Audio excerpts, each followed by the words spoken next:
Okay. Hi, my name is Ramon. This discussion will be brief and nowhere as interesting as the last 2 hours on Mochi. I begin with, as I said, my name is Ramon, and I head up the ICP 15 and 16 review work stream. It's a work stream underneath the Capital Solvency and Field Testing Working Group. The public consultation package for ICPs 15 and 16 were released on the 8th of November of this past month. It included revised drafts of ICP 15, which is investments, and ICP 16, which is enterprise risk management for solvency purposes. It also included ComFrame material that was integrated into these two ICPs.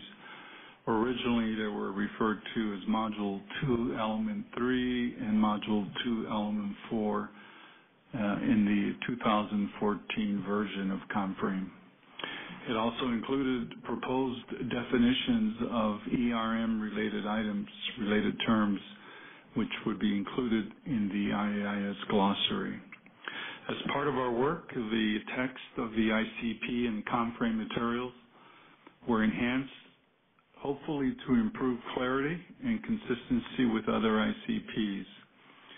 The deadline for comments has been extended from the 8th of January 2018 to the 31st of January 2018 in response to a request from stakeholders. The following couple of slides were used for the public background session that we had back in a couple of weeks ago, the 22nd of November. This presentation that we gave was mainly for the benefit, or this presentation that we're given is mainly for the benefit of those who were not able to participate in the public background session.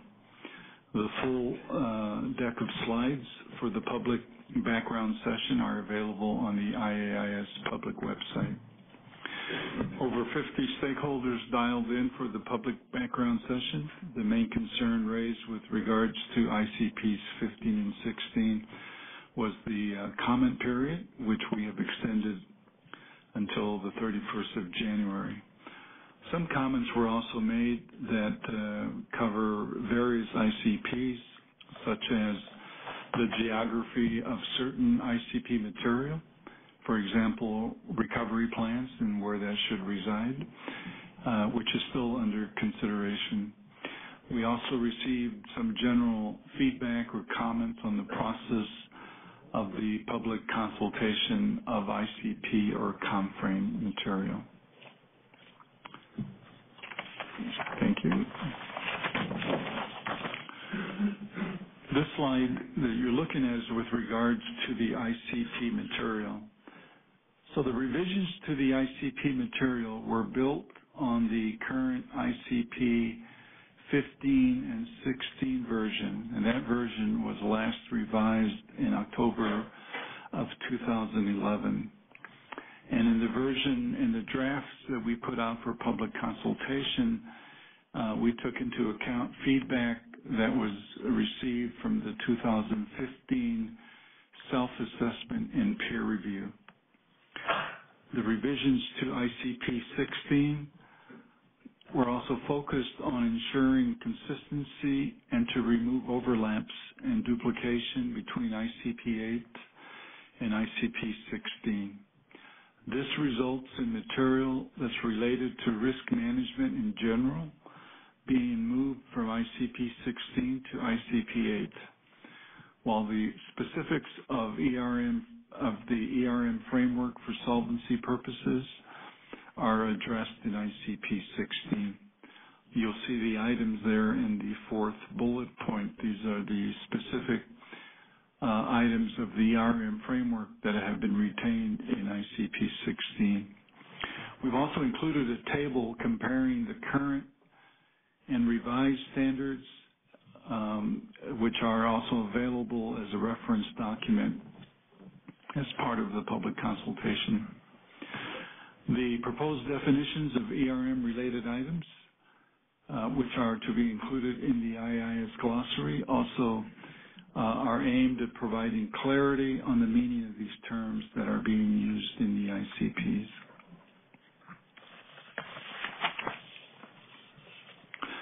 As mentioned earlier, the ComFrame material was integrated into ICPs 15 and 16, and which corresponds to the old reference of Module 2, Element 3, and Module 2, Element 4.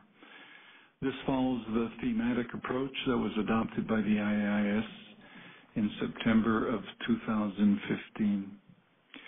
In addition to changes in style and structure resulting from this integration exercise, the ComFrame material was revised to take into account the overall outcome of a qualitative field testing exercise that was done by this working group, and to accommodate specific comments that were made by field testing participants, if they were not already addressed in the revision of the ICPs. As part of the consultation as well, you'll notice that we have some additional questions that are being included, where we are requesting feedback on the topics of actuarial policy and the interaction between the ICS and ERM or ORSA. And that is, again, a summary of what we covered in the November session that we had with stakeholders. And if there are any comments at this point, I would entertain them.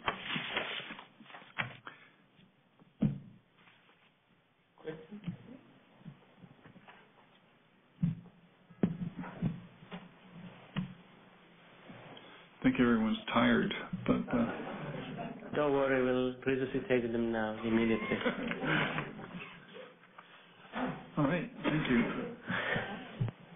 Okay, so we continue, correct? So we move now to provide you a bit of clarification, where possible, of the Kuala Lumpur Agreement, bearing in mind that there are lots of things that still need to be clarified, and lots of things is possible to do now, lots of things we need to think about them, and will be clarified in the consultation document. And as I said yesterday, for those who attended the volunteer workshop, the consultation document is likely to be divided into two ideal parts. One is about the process with respect to monitoring period and other implementation, and the other part, which is the more technical bit, which you are used to. At the same time, the technical specification and the templates will be released to the public when this happens. But moving on to the KL agreement, just providing a bit of meat around what has been discussed so far, what has been agreed. Just remind you that ICS version 2.0 will be adopted at the AGM in 2019, which is in Abu Dhabi. So I asked the same thing yesterday. Good. What is kind of important in terms of the implementation or the vision for implementation of ICS 2.0 will happen in two phases. And we clarify that there is a first phase, which we call what kind of monitoring period, where the ICS will be used for confidential reporting to the group-wide supervisor and discussion in supervisory college. What's quite important at a particular point in time, this will not trigger any supervisory action in case of breach. And it is quite important. This will allow the group-wide supervisor and the all supervisor to discuss the results of the ICS, familiarize with that, compare it with existing capital standards, group capital standard calculation, and so on. And this will last 5 years. In addition to that, I will also, because I think it's a recurrent question we are getting over this day, is what will happen on the ICS and the IIS side. We'll still be collecting all the data and information from you during these 5 years, because this is quite important and is part of any potential revision of the ICS. And it is quite important also from the perspective that Our parent committee would like to see our firms lined up, of course, in an anonymized way, and trying to understand what the impact is. Is anything that needs to be changed? Yes, no. Is there significant change needed? Minor change needed? And so on. And the second phase is about what we call the implementation of the ICS as a group-wide prescribed capital requirement, which is when effectively, and I remind you that the IIS is not a regulator, is a standard setter, so this is when national authority, local jurisdiction will need to embed that in national law. And of course, when we do that, it's likely that we'll take into account a local specificity as stated in the IIS bylaws. Then, quite important is what is ICS 2.0 and what it will contain. What is quite important about ICS 2.0 is that it will have two equally important components. And I'll repeat and I'll stress the word equally important components. One is the mandatory confidential reporting by all IIG of a reference ICS, which is based on a single market adjusted valuation, a standard method for the calculation of capital requirements, and converged criteria for the determination of qualifying capital resources. In addition to that, the second equally important component is additional reporting, and here is at the option of the group-wide supervisor, not at the discretion of the firm, of the ICS based on a gap plus valuation or an internal mode capital requirement calculation.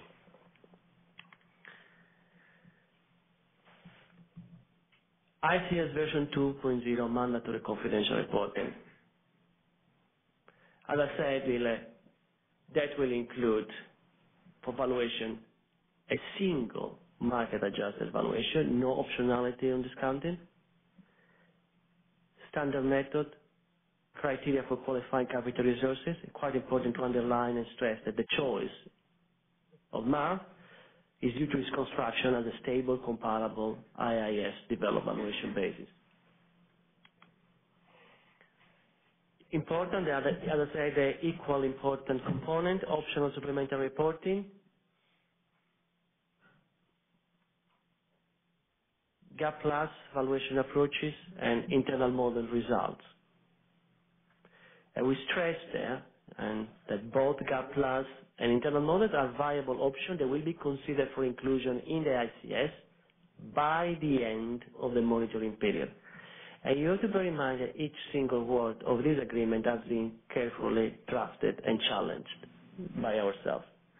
It created lots of sweat and blood between September, actually I would say June in Windsor, up to now. So nothing happened by chance. And what is quite important to underline and stress is that it's called agreement because it was a unanimous agreement by all jurisdictions. That's quite important. This is not a majority view. And that's the reason why you saw three important ExCo members from three different geographical areas sitting at Kuala Lumpur on stage on something which was not originally planned, to say, this is the agreement we all stand by. And you'll find a European representative, an American representative, and an Asian representative. And that didn't happen by chance.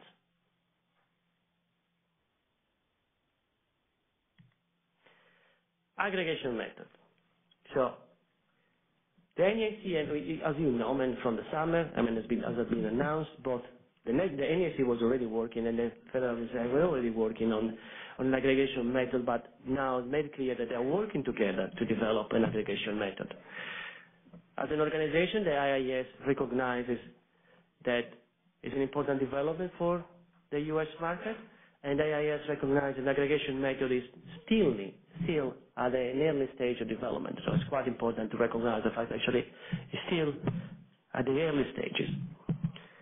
Nevertheless, the IIS has agreed to collect data from interested jurisdictions to support and help the development of the aggregation method. And what's quite important, and we made it very clear, so as I said, each word has been carefully weighted. This data collection will be separate from field testing. So when we do the data call for field testing, don't expect to find a data call for aggregation. These are separate data calls. And the aggregation method is not part of ICS version 2.0. But the IAIS, and I stress here the subject of the sentence, the IAIS aims to be in a position by the end of the monitoring period to assess whether the aggregation method provides comparable, i.e. substantially the same in the sense of the ultimate goal, outcome to the ICS. If this happens, the aggregation method will be considered an outcome equivalent approach for implementation of ICS as PCR. If it doesn't happen, no. Full stop. That's what you need to read. That's what you need to read on this sentence. But it is quite important, and I repeat, all these words are being carefully drafted. And you'll see things related to comparable, substantially the same, in the sense of the ultimate goal, and you don't want to know how much time we spend on each single one of them. So, now I think it's your time for question and grilling.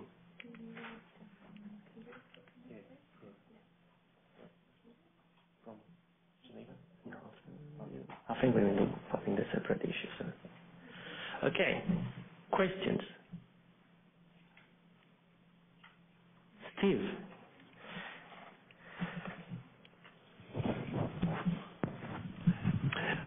Thank you. One question that's occurred to me is once once the monitoring period begins, will there be consideration of further changes in the reference method of the ICS?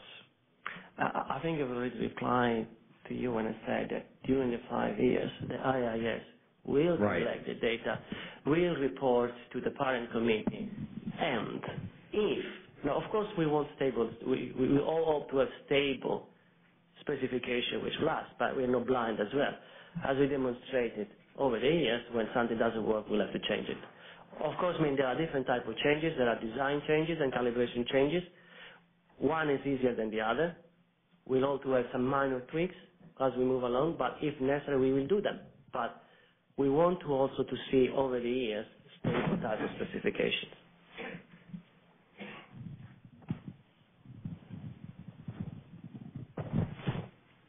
Hi, I'm Jeroen Benning from the Dutch Insurance Association.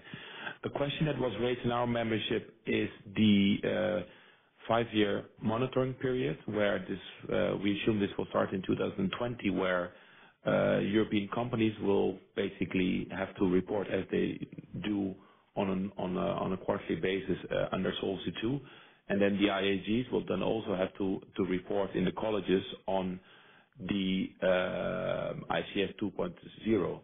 How can we make sure that this is not becoming too much of a burden for these companies, and how do you look at this? Frankly speaking, I have to say we have 50 volunteers at the moment. We do this exercise, which is much more burdensome than what we expect to be at that particular point in time.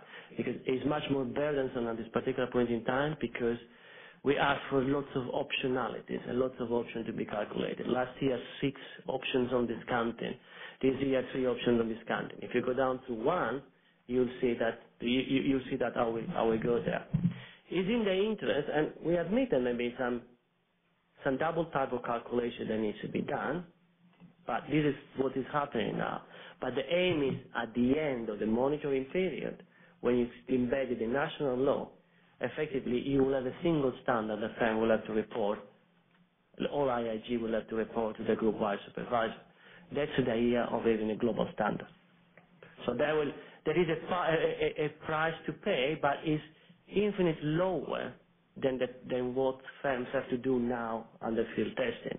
I think it would be much more stressful for firms to continue with 7 more years of field testing. And mean, to be honest, we will be providing the reporting templates as well to do that. So, Paolo, are there any big news that we should expect to hear on ICS of next year versus the ICS of this year?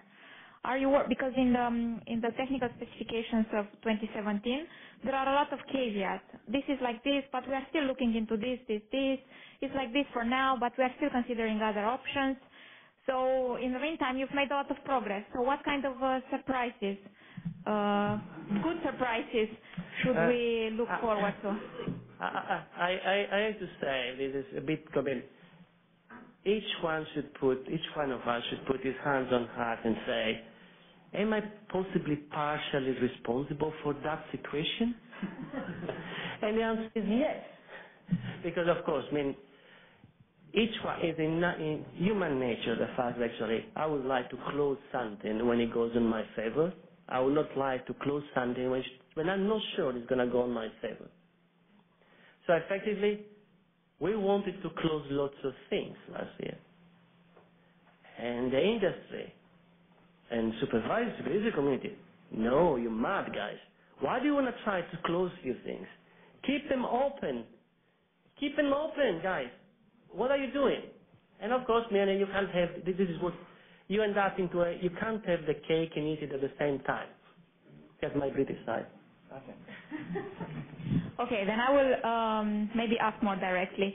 So in the technical specification of 2017, there was reference to potential additional work investigating a spread risk charge for debt, which we would very much not support. This is a flaw of Solvency II. I think we have mentioned it 100,000 times. But the question is this something that is actually being considered for ICS for next year? It was mentioned in the paper. It's in the agenda for our next week meeting. Okay. So this is bad news. No, I mean, guys, you don't know what, you see, that's the reaction without knowing what we're going to discuss. Because you don't know what we're going to discuss. The fact we're going to discuss it, we're not saying that we're going to kill it. We're saying we're going to discuss it. Yeah. There are different ways of doing that. So you need to be a bit more cautious towards us and trust us a bit, because we like to surprise you when you don't expect it. No, and that's a fair point, but just my last comment is that, I mean, on the ICS, I guess people in this room and then people back home are having discussions on, we at least in Insurance Europe, I would say at least every 2 weeks. So when you have the discussions, you have this discussion on the basis of what you know today. And then, of course, that we sort of always refer to this caveat, like there is a big risk that this flow of Solvency II is repeated in the ICS, but this remains sort of if there is a probability, let's not talk about it, let's focus on what it is on the table. So basically that's why I asked, because you see sometimes the simple fact that you say, yes, we are considering it, that sort of changes the whole perspective. What I would say, and I'll try to reassure you here, that's saying a bit, a lot of things we're discussing at the moment, and effectively, the issue we have at the moment is simple. When we had a stakeholders meeting in Kuala Lumpur, and we have a stakeholders meeting today. We didn't have any of our meetings in between. So effectively, you expect us to make lots of progress. We have been discussing with ourselves over the phone. We have a meeting next week where lots of things will be discussed in advance. There will be lots of discussion with respect to several issues. I will not be necessarily scared about what you're saying, because effectively, I mean, if we observe that what is in the current structure of the ICS, there is the current credit risk spread misses a small component there. Now, the way we're going to address it, we need to think about, because the structure is slightly different, is a simple way to address that. And also we have to bear in mind the consideration of that, how this may impact the other components. So we don't take blind decisions with respect to that. There will be lots of discussions with respect to that before we move forward. So we're going to have our first discussion next week. So that's the only thing I can say. And this is certainly something which was supposed to be discussed, it was supposed to be included in the credit risk since the beginning. If you go back to the 2014 consultation document, and you look at the definition of credit risk there, spread risk should have been included there, or at least a part of non-default spread risk should have been included there. The structure has been slightly different. We need to find, is there an easy way to capture it? That different, and the answer goes from yes, no, will include inclusion. So everything is open in the air. So saying more than that would be entirely speculative. We've got a question. So we've got a question from the phone. I'll read it out. It is from Tom Fennell. It was mentioned earlier that decisions on MOCHI are expected by the February committee meetings. Is the same true for the open issues involving capital resources? If not, when will those decisions be made? Does the language around national discretions in the KL agreement anticipate that some of these issues may not be resolved going into the monitoring period? I think, Tom Fennell, you're being very naughty. Yes. No.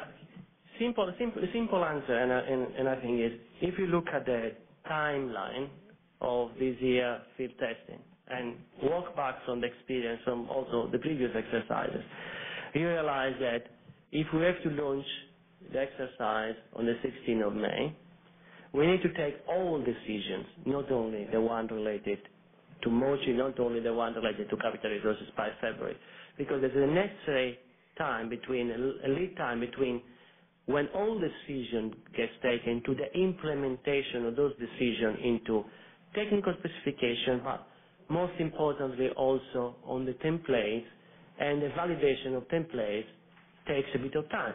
Because last year, if we rush it like we've done, for example, last year, when decision got taken at the last minute, you run the risk of having to issue several patches for the template, or having too many Q&A during the process, or, as it happened last year, which was not a pleasant event, was reissue completely the template when the changes are so significant.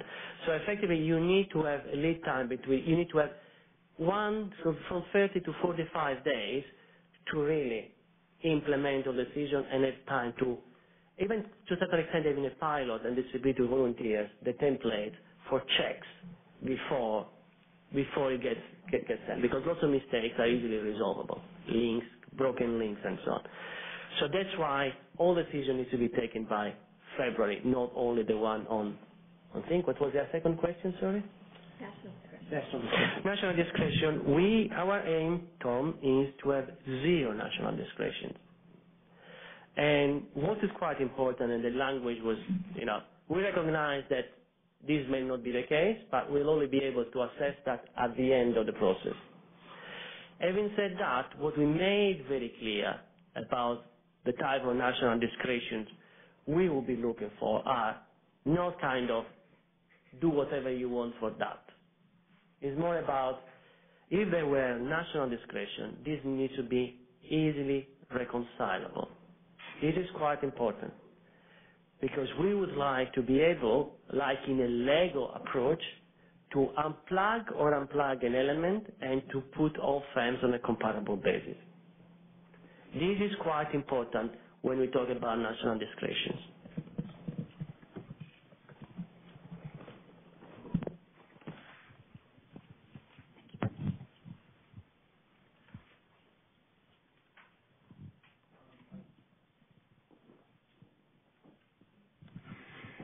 Is there anything in the framework at all? I haven't heard it, so I assume the answer to this may be no, but for a recognition of equivalence similar to what there is in Solvency II? I think this goes back to the question that Marco asked before, which is effectively now you're asking me a type of question about recognition of systems. So that's the same question, Marco. Yeah, but the question is, again, here we are a standard setter, not a regulator. So effectively we come out with standard, then it's up to the jurisdiction to assess what they have in their books and assess what changes need to be made to bring their local regime to compliance with the IIS standard. They may decide not to be compliant, but that's not a decision for the IIS, that's a decision for the national authority or the regulator. Does the IIS would like to add anything? Just to mention that we have a peer review and assessment process, so that's a second type of issue that after we issue standards and our members are committed to apply these standards, and then after that we can do some kind of assessment and peer review process. But we are not a legislature, so we are not, any decision that we are making do not have the force of a law. That's perfectly clear. I know that, but that doesn't prevent you from building it into the framework. If you want to put it into the standard, if you want to put criteria for how to assess equivalence into your framework, there's nothing to stop you from doing that. Yeah, but at the same time, we're developing a standard, yes, a global standard. Why should we give incentives to people not to adopt that standard since the beginning? I'm sorry.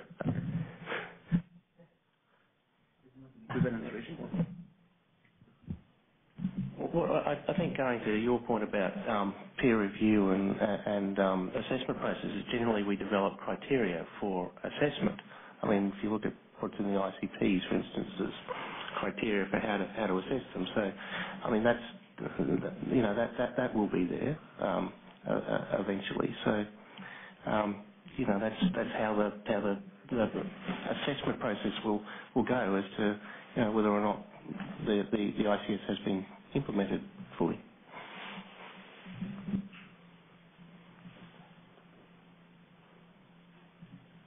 Any more questions? Steve. Thank you. I just want to go back to Tom's question for a minute. Obviously, I think everybody in the room knows that several of the capital resources issues are critical to U.S. companies, in particular discussions of senior debt and surplus notes, and I just wanted to ask if it will be too late to make presentations on those subjects at the Nashville shareholders meeting, or stakeholders meeting, excuse me. Well, I'm sorry.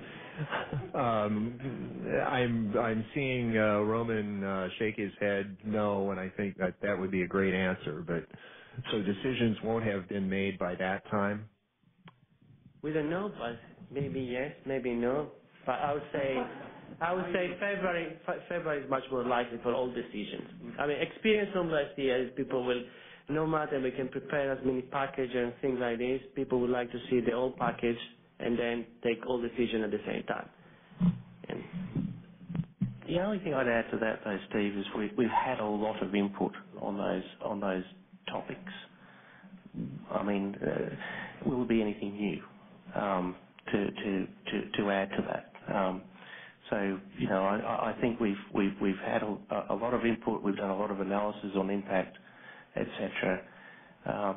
And we also read a very helpful paper from the NAIC, which was published in October, about the intended treatment of senior debt and surplus note.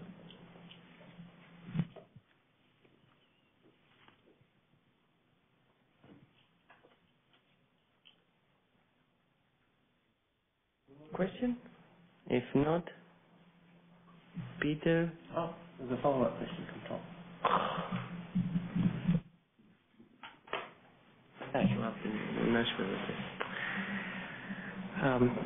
So from Tom, he said, I took Palo's response to suggest decisions on everything is needed by February.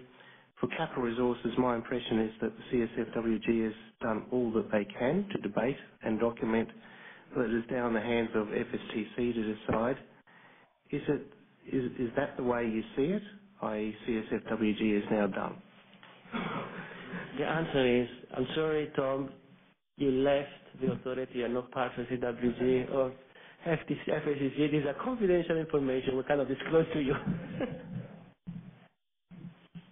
Having said that, you may be on the right track.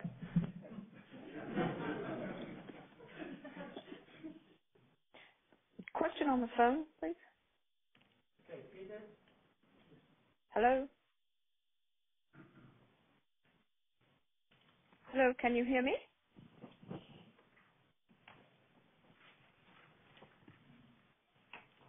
Ask your question, please. Oh, okay. Hello. Thank you. I wasn't sure if I was on the Thank you very much for this opportunity to present today. My name is Peter Schut. and I'm from the Geneva Association. The presentation today has been worked out in cooperation with the IIF. Unfortunately, George Brady couldn't be here today, but if you don't like it, he'll take the blame, and if you like it, I'll take the credit. We already had a chance to present in Kuala Lumpur, and at this late hour, I think it would not be very good to go through all of the arguments again. So I'll just shortly repeat the main messages. But the day after the presentation in Kuala Lumpur, we got the big, famous by now, Kuala Lumpur Agreement. And that was very valuable, but it was only also 2 pieces of paper. And that gives us some reason to comment. And and so I think that's why we thought it would be fair to pick up on that agreement today. And I need to say to the IS then when we've been through this presentation, I know you'll be a bit upset and say, didn't you listen in Kuala Lumpur? Because you quite clearly asked not for questions, but for solutions. And we are happy to engage in that, but really with these 2 pieces of papers, more questions than solutions are coming to our mind. Slight uncertainty is still left with us after that agreement. But again, more seriously, I know we need to move away from just raising questions and see this as an invite to continue a good dialogue and together find questions. So, what were our messages? Well, first of all, we told the IAS to take the necessary time to prepare probably for the ICS, and we can ask, have you done that? Well, the timeline hasn't changed, so I don't know. We'll have to see. We also said address first the fundamentals and then sequence the ICS, sorry. That can still be done, but it's not very clear yet that this is an important part of the project of the Kuala Lumpur Agreement. 3 and 4 go a little together. We have always said you should reflect regional, local differences in the approach and not do a one-size-fits-all model. And by now, you have commented on the one-size-fits-all. I think I understand that one-size-fits-all is not that you have exactly the same shock all over the world to any risk. Basically, if you are targeting a 1 in 200 year approach, then that calibration needs to be different for different jurisdictions. But is that enough to say you're not doing a one-size-fits-all? I think we more fundamentally would see more room left for the model to be applied so that it actually reflects not only differences in isolated risk factors, but also the way you run your business and the way you do your solvency calculations. But then again, we now see that there is a willingness to look at GAAP Plus models. You have the reference approach, the MAV. There is a willingness to look at the aggregation model being developed in the US. And so that is all very positive. So let's see. And finally, we've said avoid excessive noise, the volatility, what some people call artificial volatility, with the real issue being that it could trigger pro-cyclicality. Whether that will be dealt with, we will have to see. Oh, I already switched. So what does the Kuala Lumpur Agreement bring in our view? Well, first of all, the fundamentals and the time frame is not changed. It's the same. It makes clear there's a willingness to take the ICS further. I think in Kuala Lumpur it was mentioned it was make or break, and it was make. And as I said, it leaves many issues open. So be sure we will have concerns and questions no matter how hard you work. We are always deliverable or able to deliver concerns and questions. What are emerging questions and concerns after the Kuala Lumpur Agreement?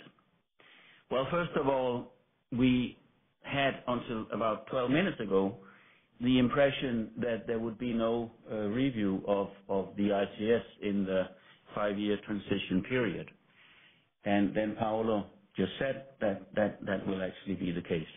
And that is good. There needs, of course, to be some kind of very stable elements in the ICS, but we found it hard to believe that you would actually gain a lot of insight and then perhaps not use that insight. So I know that there will be one or perhaps even more formal reviews, and we support that. It's also said in the agreement that there should be mandatory confidential reporting. And mandatory is a little tricky because the IAS, as you said, do not have the legal authority to do anything that is mandatory. So what does it mean? But maybe more important, how are results going to be collected and feedback from the colleges and into the ICS? Is there a legal basis for that, and how is it going to work? How are these confidential results going to be used? It's not for prescribed supervisory actions. So how are they going to be used? One thing we would urge, and I could mention many more issues, but we really think there is a need for the IAIS to engage with rating agencies and other market analysts so that they understand what is going on and that this is not official reporting and the status that it has, because otherwise that could actually be a problem.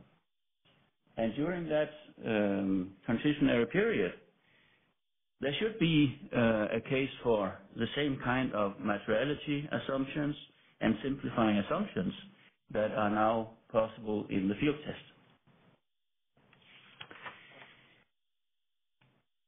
Another question. You want to achieve comparable outcomes, but what does it really mean? We still do not really quite know what it means. It could have different meanings. It could have different content. And we urge that we at some point get a more clear understanding of what outcome equivalence to the ICS means. Because it will be very important that by the end of the reporting period, we know the criteria that will be used to deem equivalent or not. And that is certainly one of the main open issues that we need to learn more about. Finally, on the methodology, it's very good that internal models may now be used, but you're not going to set up a whole new approval mechanism, I hope.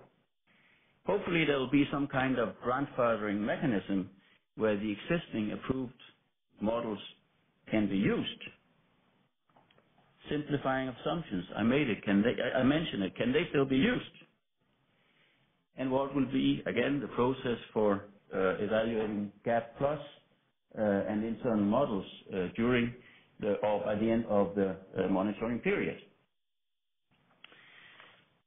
So, a lot of questions, a lot of unresolved issues. Where do we stand from the point of view of the IF and the GA? Well, as I said, we would like to aim to provide answers, solutions, and so on. So far, we merely concentrated on the critical questions. But we continue to support a sound ICS. We urge you to allow for lessons to be learned. I think you have confirmed that would be done, and everything else would be a big surprise. We stand ready to continue discussions, also how to embed the ICS into ComFrame, although it may not be directly integrated.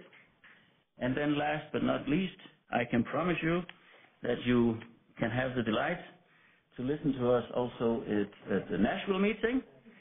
We are looking forward to develop these issues. On my hand, I think I've almost promised now to do more solutions in January than questions. But I think George will do that presentation. And then we also look forward to perhaps have an opportunity to discuss these issues with the IS leadership and the executive committee. And thank you for listening to me. Questions? Thanks, Peter. I mean, as you put it down, some of the questions need further work from us. Some of the questions are much easier for us to answer. Some of the questions, the answers will be provided in the consultation document. That's why we have a consultation document. With respect to mandatory, it's pretty simple. I mean, confidential reporting of HLA and BCR, that was, to a certain extent, confidential reporting. I mean, I've never seen a GSII which refused to submit data to the IIS. I mean, supervisors have formal powers and informal power, which is moral suasion. I'm pretty sure that if I want one of my firms to participate in field testing, we just talk and we just, there is a communication between us and them. They see the benefits of the process. You don't need to tell them, if you don't do that, I'll punish you. No, that's not what happens. You talk to your firms, they see the value, and the question is, if these firms are part of a process like field testing, and some of these firms are not even IIG and are part of this process, why shouldn't we be there?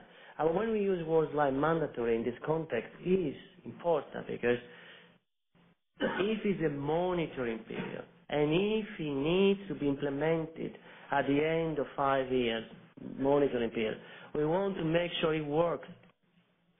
It works for firms, that we have not missed something. And these are opportunities. There's a 5-year more opportunity to see, does it work? And you will have different data points there. We will tell you that. This is quite fundamental. I mean, this is not a game for anybody. This is quite important. These are important decisions which affect firms and supervisors. So people need to be reassured by that. I mean, I'm not sure that embedding it, when you say what is the legal basis or embedding into national laws would help. Actually, to a certain extent, will be to the detriment of the monitoring period and to the ability to have this information more kind of an approximation basis, using proxies, using a bit of things like this. If you wanted to have it embedded in national law, straight away, why did you say monitoring period and then PCR only at the end of the monitoring period? That was the reason why we decided to do that, because we want to get people more comfortable with the idea, to be able to review, change things if necessary, and only when we are certain. And that's why we say by the end for certain of the items there. We could have said by, and say, but you say, by the end it means somewhere between, because there is also, when you're getting closer to the to embedding something in international law, experience tells us that firms need to build their system as well, start building the system. So during all the period, we're providing the templates for that. So does he answer your question as well? Why? Just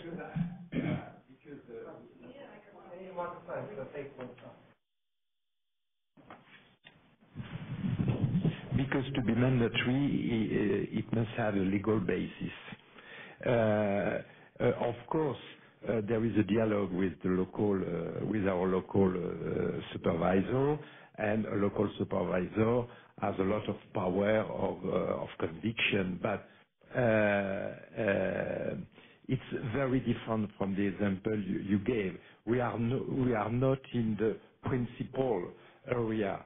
You have consequences in terms of cost. It will apply only to a bunch of companies. So I cannot see how it could be mandatory. Reporting the result of an exchange with the supervisor, volontariat, as we say in French, even it's a little bit pushed by the supervisor, okay. But mandatory, I think this adjective, I would say that it's not acceptable, mandatory, as an adjective for the concept, but it's my opinion. Absolutely. And we respect people's opinion. Just one comment. But at the same time, Fabrice, it's your last meeting, and I don't want you to go out with bitterness in your mouth. But just one comment. You said you cannot imagine participating IAIGs that will not be willing to report as they have done confidentially for the HLA calculation, etc. And I hope you're right. But the point I'm making is that with ICS version 2.0, we are coming closer to something which could resemble actually the real ICS. And you have made a decision and said it should not have supervisory consequences, but it could have. And it will be used by colleges. And I'm just saying that concern has been raised. I hope, as I said, that companies will want to participate and it will be possible for them, but there is a concern there. I understand there may be a concern, but I think it's always, there are sometimes fears are motivated, sometimes fears are unmotivated. We'll see. I understand there are also reasonable supervisors, unreasonable supervisors, and there are reasonable firms and unreasonable firms. I always work with reasonable firms. Maybe I've been lucky. And at the same time, I think that it's in everybody's interest to assess the impact of things before it gets hard implemented. I think it's in everybody's interest, and I think it's actually, logically I cannot understand why if I participate in field testing, then I don't want to participate in the confidential reporting. I can understand if someone has not been involved as a volunteer, then they would be much more reluctant.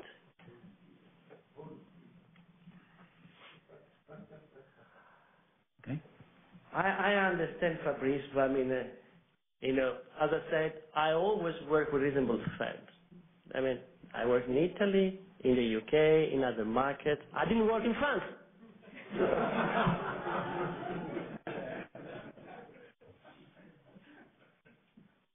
Okay.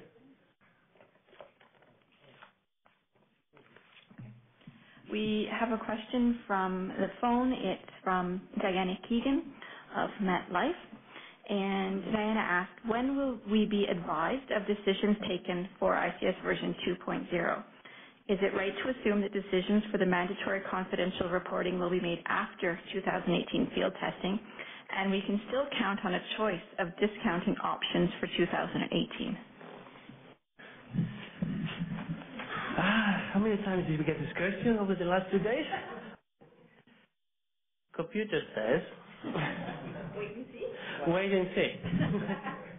The ambition is to have a single option this year, because we need to get closer to that thing.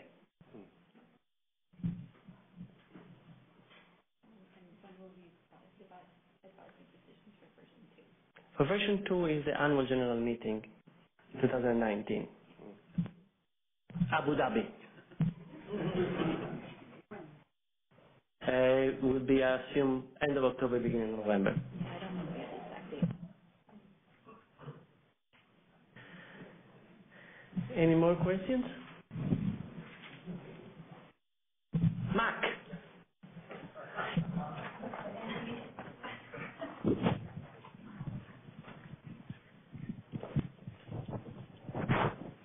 Okay. This is a technical question. So you said that you're trying to get a single discount rate, but my question is that what do you mean by single discount rate? For example, can you consider having a different discount rate based on the cost and benefit analysis for the different type of the insurance? For example, the use of OAG may make a big sense if the duration is long, so that growth matters. This is something like that. Is it short, long, and probably for reinsurance companies, maybe the transferred value might be somewhat like a going concern for them in their business model. So this kind of variation can be possible as long as you set the discount rate for certain exactly identical group of insurance business. So I was imprecise when I said single discount. I mean single approach to discounting the current estimate. Then whatever is inside that approach still has to be decided. As you can see this year, you have different options, and you have options within the options you differentiate between different type of liabilities, and this applies to 2 out of 3 of the options. So effectively, this is something that needs to be assessed. So the answer is, once we get to the answer, and we recognize there are different ways the firms manage things, and different markets that prefer, some that prefers more sophisticated approach, simpler approaches, different type of liabilities, and so on. It's a very difficult task to do that. We need to, we need to jointly come to a solution, and which is appropriate. And I think because I think we get accused about not having pressure to come out with a solution. No, we want to come out with a solution which is appropriate for all markets. Thank you very much. And also, I'd like to have a clarification. For example, I appreciated your clarification about your, for example, going concern kind of definition, because 3 years ago when we met each other in California, that component was not sure. I was not sure you were working on going concern or going concern, but now you clarify that this is going concern. So please remember that going concern should be long-term for life insurance company. And also I remember that you asked me a question about my relationship with my wife after using the analogy, but I didn't answer that question because I was not sure what level of frequency I would need, because you said that, do you see your wife? And then I did not know what level of frequency you needed to say yes. But now time passed by and I have 2-year-old daughter, so I would say that my relationship with my wife would be going concern. Thank you very much.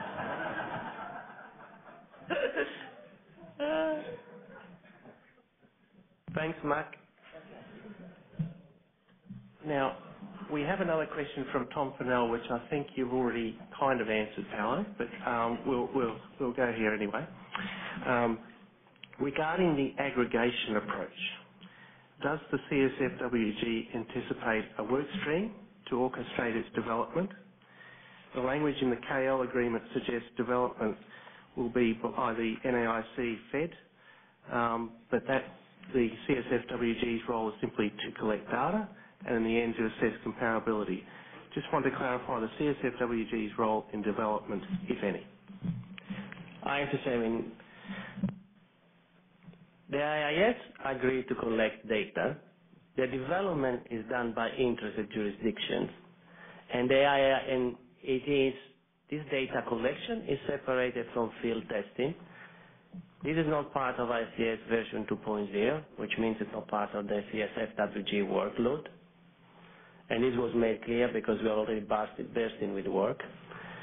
And the IIS aims to be in a position by the end of the monitoring period to assess whether the aggregation method, blah, blah, blah. Just rereading what we have in our slide. I don't know if the Secretariat wants to add something. So Tom, do we have any other questions? Or can you wait until Nashville?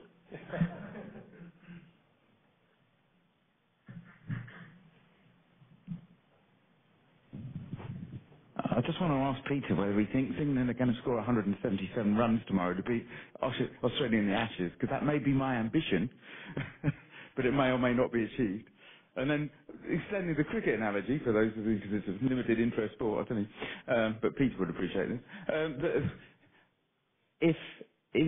I just slightly struggle. I can quite completely understand the ambition for you to try and narrow the options, but I still struggle that on data, why would you not collect data if we're willing to give that on a range of other things that could inform a decision? Because you don't have to decide on some of these things in 2018. I know you want to shape this. I know you want to really shape version 2. We all also have a united interest in shaping a version 2.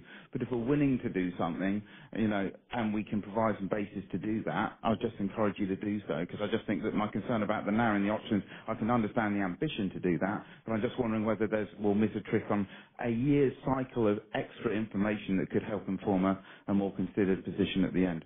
Yeah. Thanks for your comment. We'll take that into consideration when... And in answer to your first question, possible but not probable.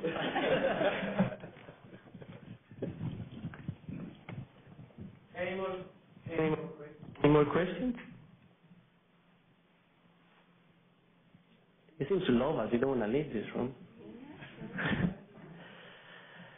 So if not, thank you very much for your participation, and for all of you who comes to Nashville. We need more speakers for Nashville if you're interested. Bear in mind that there will be part 1 and part 2 of the stakeholders meeting. So part 1 is going to be on the ICS and part 2 is going to be on ABA. And so you'll have also an opportunity to comment on the consultation paper on ABA. We'll provide first comments on that. And for those who love to work over the weekend, it's on Saturday.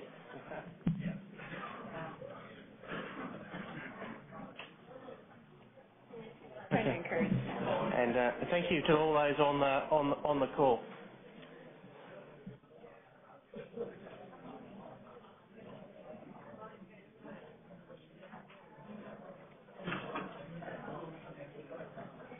Thank you for your feedback.